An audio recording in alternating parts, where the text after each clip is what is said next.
कथाकार खुशवंत सिंह ने इस कथा में एक महिला का चित्रण किया है। ये महिला और कोई नहीं बल्कि उनकी दादी है।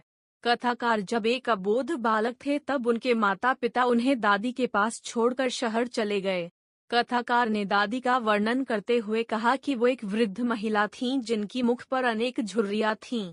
वो मोटी और थोड़ी से झुकी हुई थी। कथाकार के लिए ये मानना कठिन था कि एक समय उनकी दादी एक जवान और खूबसूरत युवती रही होंगी, जैसा कि उनके आसपास के लोगों का कहना था। कथाकार फिर अपनी दादी के साथ अपने संबंध के विषय में बताते हैं। कथाकार का अपने दादी का संबंध मैत्रीपूर्ण था। उनकी दादी उन्हें विद्यालय के लिए प्रत्येक दिन तैयार करती थीं। उसके बाद उन्हें विद्यालय छोड़ने जाती थीं।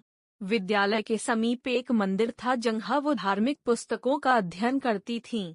फिर दोनों घर चले जाते और गली के कुत्तों को रोटियां खिलाते थे। फिर एक दिन कथाकार के माता पिता ने उन्हें और उनकी दादी को शहर बुला लिया। कथाकार ने इस घटना को अपने और दादी के मैत्रीपूर्ण संबंधों के लिए मोड़ बिंदु कहा है। अब भी उनका और दादी का कमरा एक ही था, पर अब दोनों में बातें काम होती थीं। दादी जब कथाकार से उनके शहर के नए विद्यालय के पाठ्यक्रम बारे में पूछते तो वे कहते आधुनिक विज्ञान और अंग्रेजी साहित्य, जिस पे उनकी दादी दुखी होती कि उन्हें धार्मिक ग्रंथों की शिक्षा नहीं दी जाती थी। उन्हें इस बात पर भी आपत्ति होती कि उन्हें संगीत की भी शिक्षा दी जाती है जिसे वो सभ्य पुरुष के लिए उचित नहीं मानती थीं। अब दादी का समय पूजा पाठ में बीतने लगा। वो पंछियों को दाना खिलाया करती थीं। ये समय उनके लिए दिन का सबसे पसंदीदा समय हुआ करता था।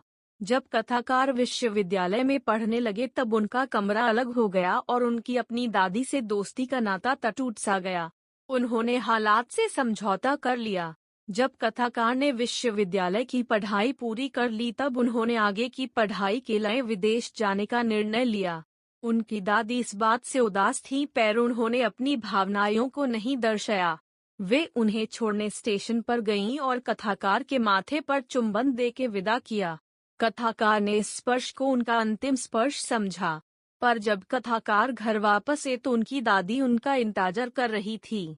उस दिन भी दादी ने अपना सबसे अच्छा वक्त पंछियों के साथ बिताया। एक दिन की बात है जब उन्होंने पूजा पाठ नहीं की बल्कि आस पड़ोस की महिलाओं के साथ एक फटा हुआ ढोल लेके भजन कीर्तन करने लगीं और कई समय तक गाने गाए। एक दिन वो बीमार पड़ी और अपने अंतिम समय को अपने पास पाया। इस दौरान घरवालों के मना करने पर भी वो मन ही मन प्रार्थना करने लगीं, जबकि घरवाले चाहते थे कि वो उनसे बात करें। फिर उन्होंने शांतिपूर्ण तरीके से इस दुनिया से विदा लिया। उनका अंतिम संस्कार